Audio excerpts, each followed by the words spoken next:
Hi friends, I am back for our reading lesson of today, and so I have Amazing Grace with me, and you are going to do all the thinking work that I do with Amazing Grace, and you're going to do that with the Giving Tree. And so today is day 8, and we are looking at perspective. So we know that our authors write our books a certain way, and it helps us understand the book a little bit more when we think about why did they write this certain way, and what way did they write it.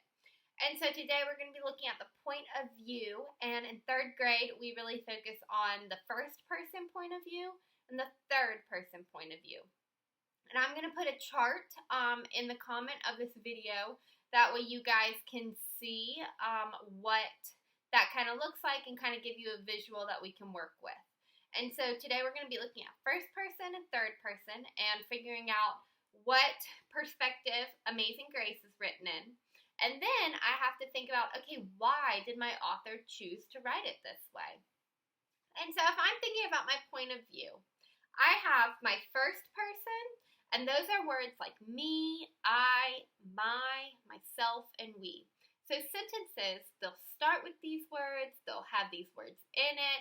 When somebody is talking, they'll use these words. So like I said, my friends, and I.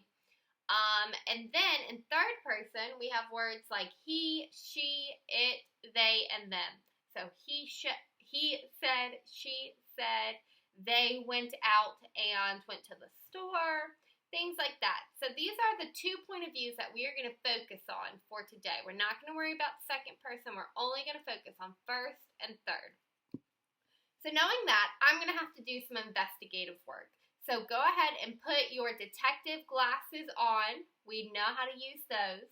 Put our detective glasses on, and I'm going to read a bit, and I want you guys to think about, what point of view is this author using? Grace was a girl who loved stories. She didn't mind if they were read to her or told to her or made up in her own head. She didn't care if they were in books or movies or out of Nana's long memory. Grace just loved stories.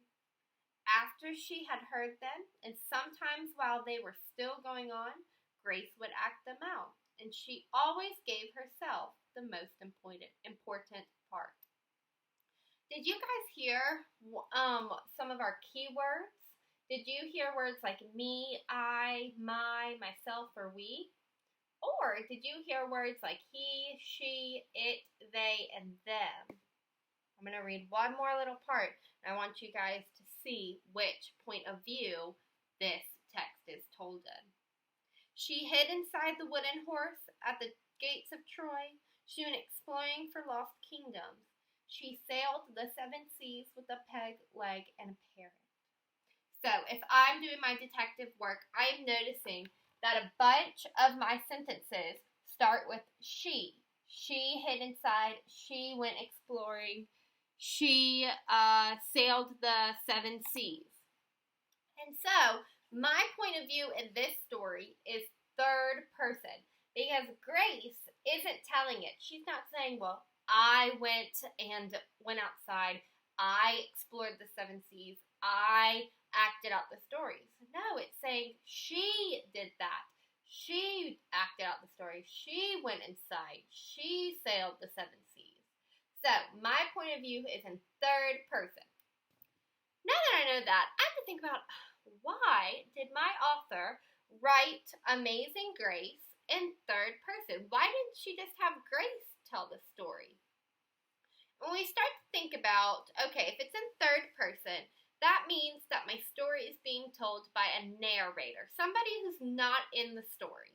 And when I think about a narrator, somebody who's not in the story, they might give me the whole story without any opinions. Because what happens in the story isn't about them. It doesn't affect them like it does affect Grace or Nana or Mom or Natalie or Raj, who are also all in the story.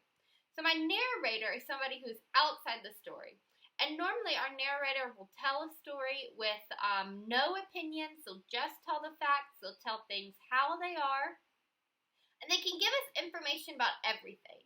Think about if Grace was telling that story. Would she be able to know what Nana was thinking or what Mom was thinking? No, because Grace is not a mind reader. Grace would only know what Grace is thinking. But our narrator allows us to know what all the characters are thinking. So our author wrote this story from a third person, from a narrator's point of view. That way we can know about the whole story. We can know what all of the characters are doing, what they're thinking, and how they're acting. And so today, while you go ahead and read The Giving Tree, I want you to go back and look at the text. Find those keywords. Put on your detective glasses and find those keywords. Are you seeing more me, I, my, myself, and we? Are you seeing he, she, it, they, them? And then once you figure out what point of view the Giving Tree has told them, think about, why did my author choose to write my book like this? What did they want me to learn? What did they want me to understand from that? And when you go ahead and do that, you have done your reading work for today, and go ahead and work on your writing and then your math. All right, friends, let me know if you have any questions. You can message me, you can remind me, you can email me, and I will be more than happy to help you. All right, have a great day.